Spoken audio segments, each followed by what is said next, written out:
Okay, we're back here today with the other axle carrier. So I spoke to, if you watched the previous video, you can see there's quite a bit of struggle getting this together. And I talked to the folks at ERA. They had a couple of recommendations. One is to get that collapsible spacer to do the initial, to seat this bearing all the way, was to use a press rather than making yourself crazy with the giant pipe wrench and the nut and all that. And then the other recommendation was don't bother filling it with oil, just grease the bearings. They'll get filled in, the oil will fill in there when the axle's installed and you fill it up, the pumpkin up. So turn it upside down, put the nut in the vise, and then use a bar across the lugs here. All seems like good advice. So we're going to see if this press has enough cojones to seat this bearing.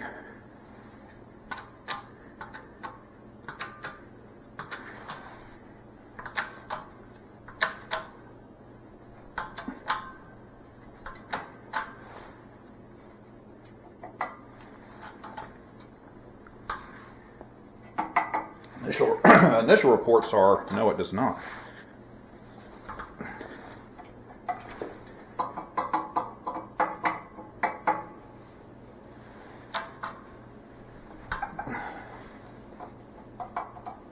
Actually, it does seem to be working.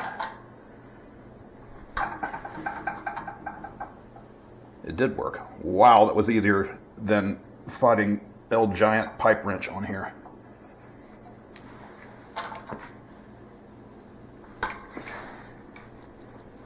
Okay. Tiny bit of preload now. So that means our crush sleeve is at least tighten enough. We've got a tiny bit of preload on the bearing, and then we'll do our final over here at the vise. We're back. Now back in the vise, and as you can see, this is significantly different than what you may have would if you watched the previous video. I have a spare, what the hell you call this part? The piece that attaches to the other side of the brake, normally brake disc would be in between here. When I got the axle, for some reason they shipped me an entire extra hub carrier assembly, including this dangling off the end of it. I had already taken it apart or taken it off and cleaned it up, just because. Now, coming in pretty handy, because this way I can put a bar through here to rotate the assembly on the nuts in the vise, and I don't have to be concerned about boogering up the inside of this cut. We're going to try it first with just a breaker bar. I suspect we're going to have to move on to more drastic measures, but let's just see and give this a whirl and see if we can turn it with just this. Obviously the initial part shouldn't be a big deal, but as you saw in the last video, once you actually start trying to put pressure on that,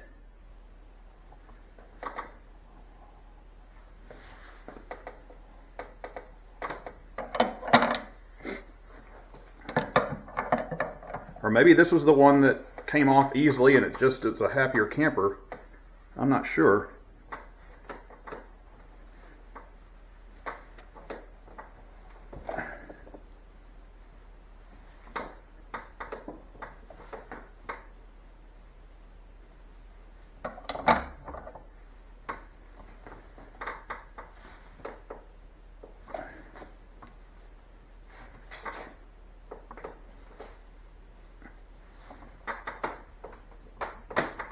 Getting hard.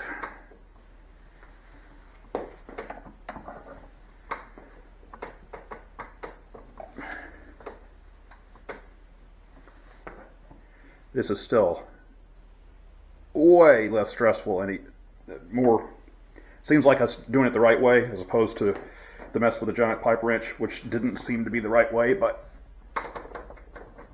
was pretty effective. So all the play is gone. It was gone over on the press, which I think the press did the hard work of actually beginning to collapse that spacer.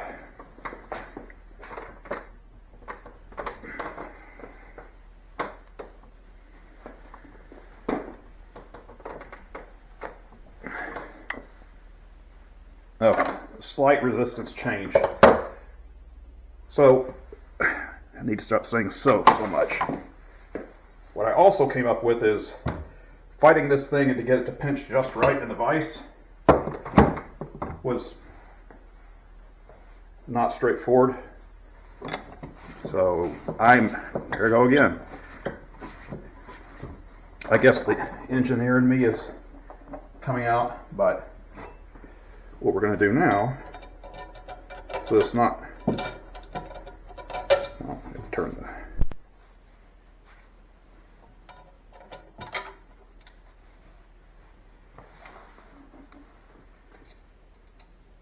smarter, not harder, is that right?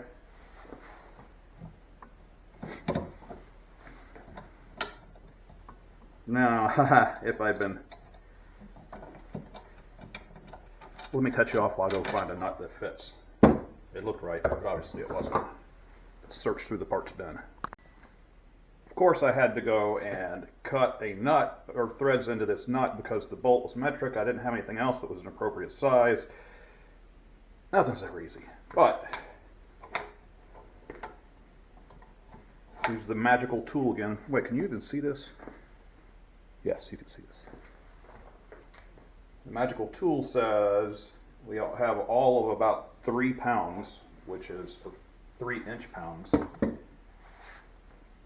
So we'll be doing the back and forth routine again, but with much less drama.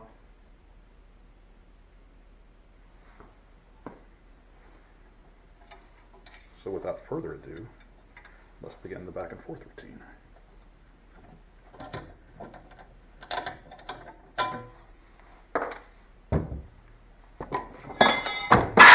Put that anywhere.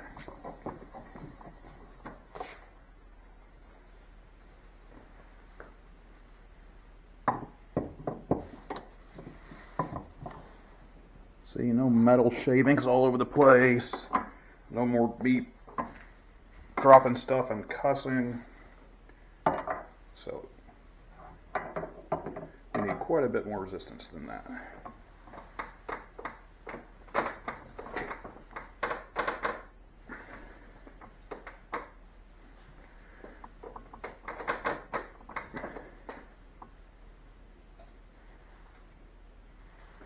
Just a hair more, we'll check again. I don't mind taking this slow because you can't go backwards. Once that sleeve is crushed, he's crushed, and as I may have mentioned last time, the directions say you can't just back off the nut. Well, the logic says you can't just back off the nut.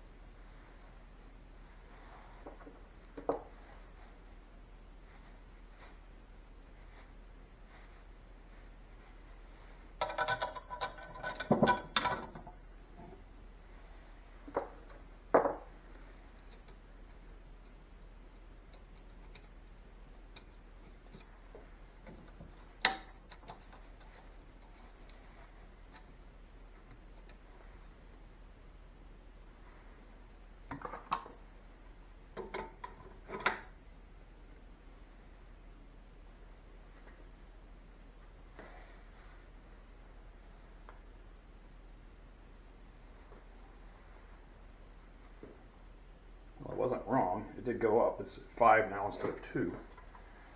Our target is, again, it's 10 to 20. I'd like to see 12-ish.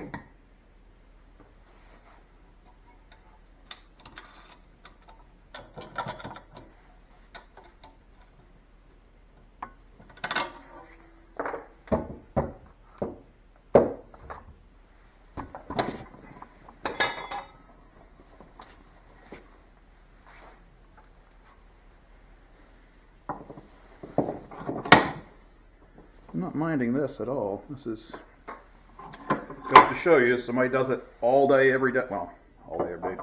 Has done this multiple times. It is probably worth it to ask someone who has, because wow, no giant pipe wrench.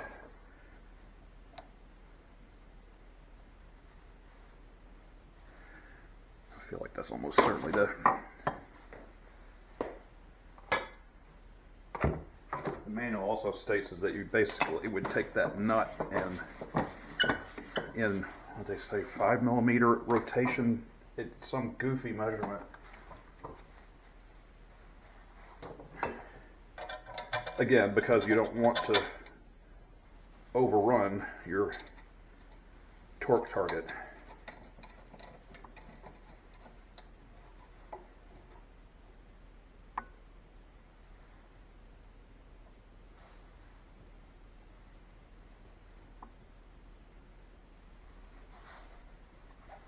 Definitely an increase this time. Which is good. That's the point of doing this.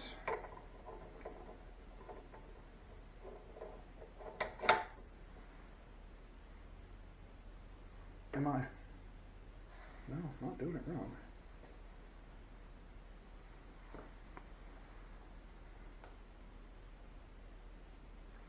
Still at 5. No biggie.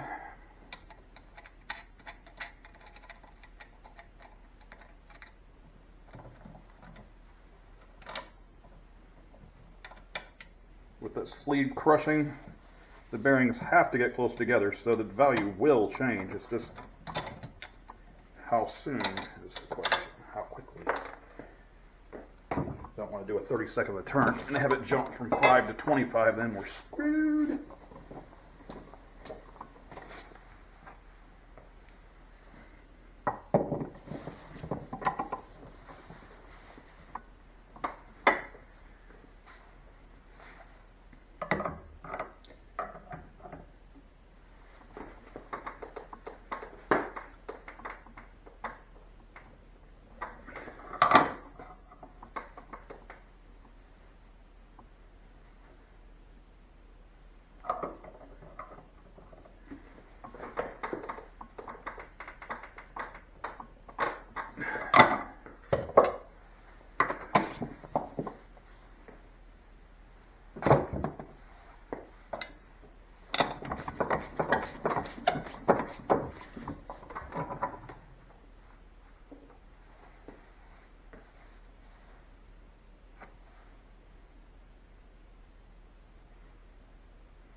All the way up to 6. It's definitely changing, so we're doing it right. There I went with so again.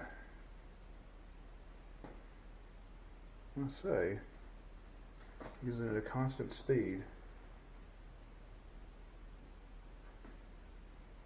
Yeah, still at 6, maybe 7.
we may do just a hair more, because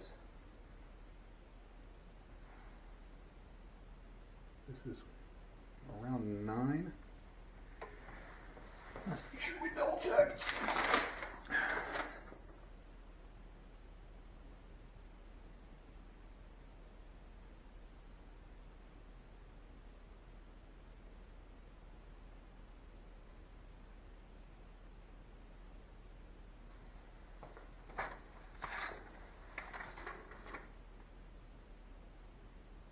To 20 pound-feet per inch, or whatever the heck that is. Inch-pound.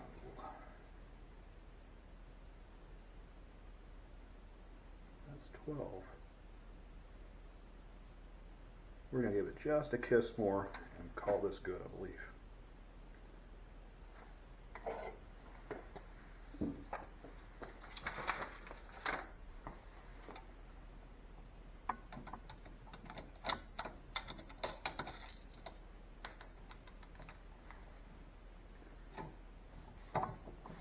What I didn't mention in the first, actually, I'm going to fast forward through all this, so it doesn't matter.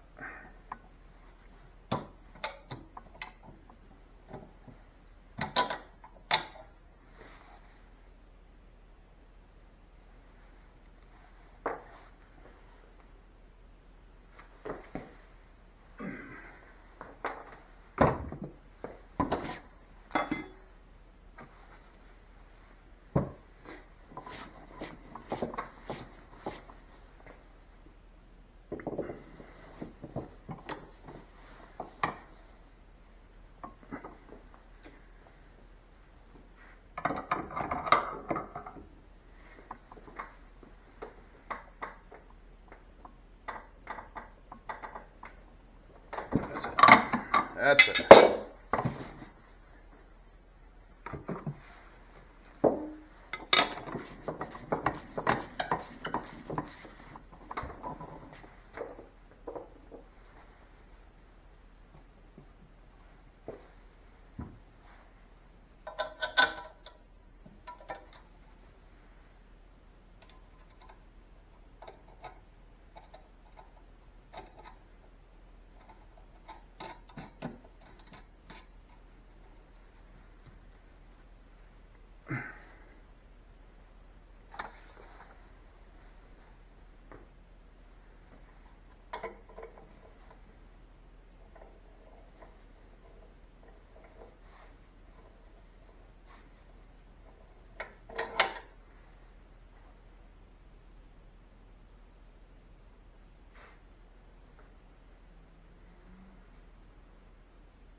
There you have it. We checked the torque. It is right at 12, 13 inch-pounds, which is good enough for me. Now we just fold up a couple of tabs. Hold on, you're going to get jostled.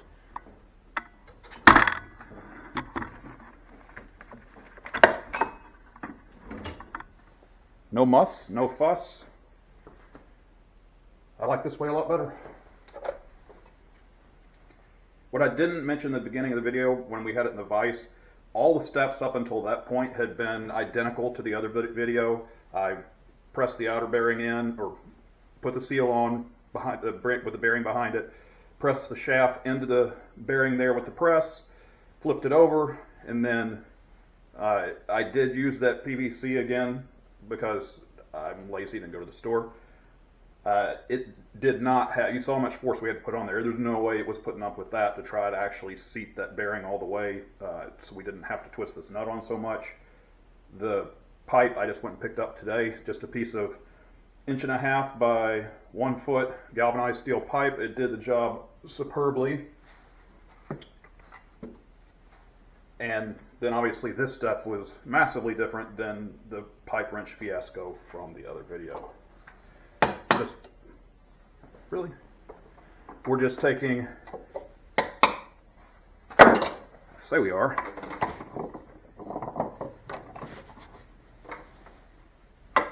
taking 2 tabs that are on the flat part of the nut and attempting to use a drift to stand them up. So Mr. Nut does not move in the future. There's not a lot of flat. Oh, there's a flat here. Again, it ended up that they were 2 adjacent to each other. I don't know if that's just by design or what, but it shouldn't matter. Just need 2 of these on a flat part of the nut. Assuming I could hold the freaking punch on there. Keep on a punch, it's a drift, but there you have it.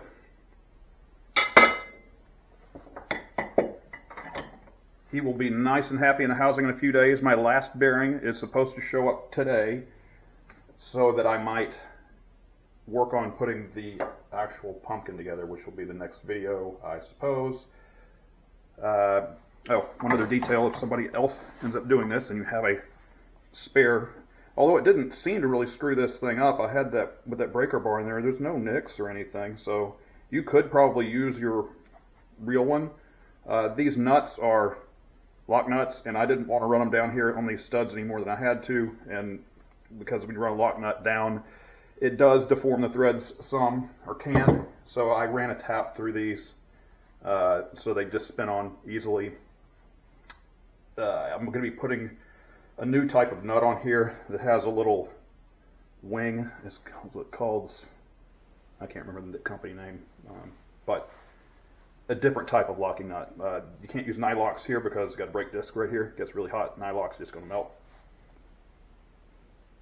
So that's the end of the video, I believe, and we'll see you on the next one, trying to put together shims and bearing preloads and carrier depth, or carrier pinion depth and all that good stuff. Thanks for watching.